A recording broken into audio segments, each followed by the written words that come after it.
Hey, good morning. This is Mayor Valensky with Driving Markets. Okay, so the markets were closed yesterday in the US for the July the 4th Independence Day.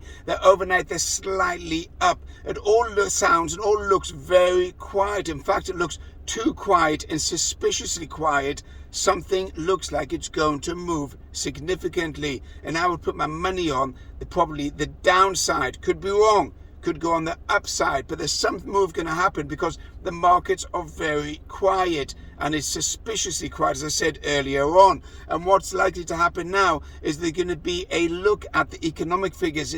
For example, today you've got the Eurozone producing the PMI numbers, and also in the UK. And then on Friday we've got non-farm payrolls. So it could be that investors and traders are waiting on the sidelines to see where we're going regarding those particular numbers. Now let's look a bit more into where your money is at. Now, all those investors or traders who've got portfolios and have not hedged them since November last year, and especially from January this year, are nursing significant losses, well in excess of 20-30% on your portfolio. And I was saying all along from January, hedge your portfolio, take out some shorts, take out some puts, take out some protection on your portfolio. If you've done it, great. Then you would have made some solid, good money on your puts and on your shorts in order to protect your portfolio.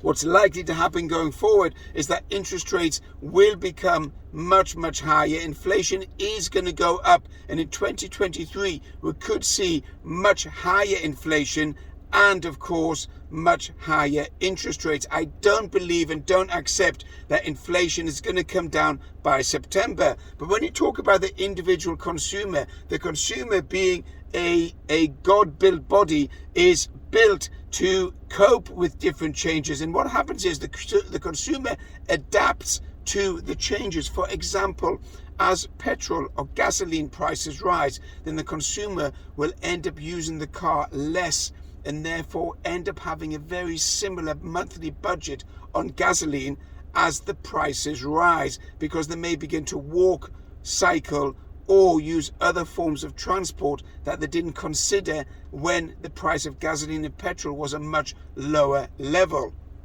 That also applies generally to the cost of living when it comes to food, or when it comes to heating, or when it comes to other expenses. The consumer will generally taper their expenses or taper their budget according to the outlay. It won't be sufficient to combat completely the increase in the cost of living, which all of us are suffering from, and it's significant. It's probably going to get even higher as the year goes on. But what we need to do is you probably need to taper your cost of living, adapt that to trading, where when you go into trading, there's loads of opportunities out there. Even though shares, equities, cryptos, and other assets have taken a 50 or 60% beating, some of them even more. The SPACs, the special purpose acquisition companies, have taken an 88% beating. There's probably opportunities out there, especially on the crypto side, which is not only range bound, but it's quite volatile on a day-to-day basis. So you could have a 6 to 8% movement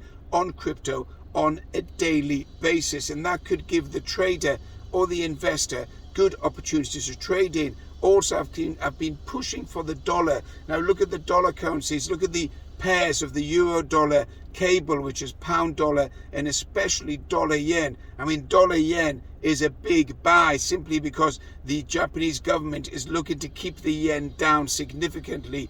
The euro is likely to fall further towards the one-on-one relationship, one-on-one with the dollar, and the pound seems to be under significant pressure. Let's move on to a bit of macroeconomics. Auto sales in the States, in the UK and in Europe are down, simply because it's a big ticket purchase. Now, whether you're buying it outright, the car, or taking it on leasing, it has a big impact on your monthly budget. And with rates rising and the cost of money borrowing, then the leasing companies will be passing that increase onto the consumer and onto the road user. So sales of cars have gone down, and that's one of the first things to go down towards an economic recession, is a cutback on the automobile, a cutback on the car purchase or car leasing. We're not in recession yet, but the indicators are there are few cracks showing, and these cracks generally would end up being much bigger cracks as the cycle or the economic cycle moves on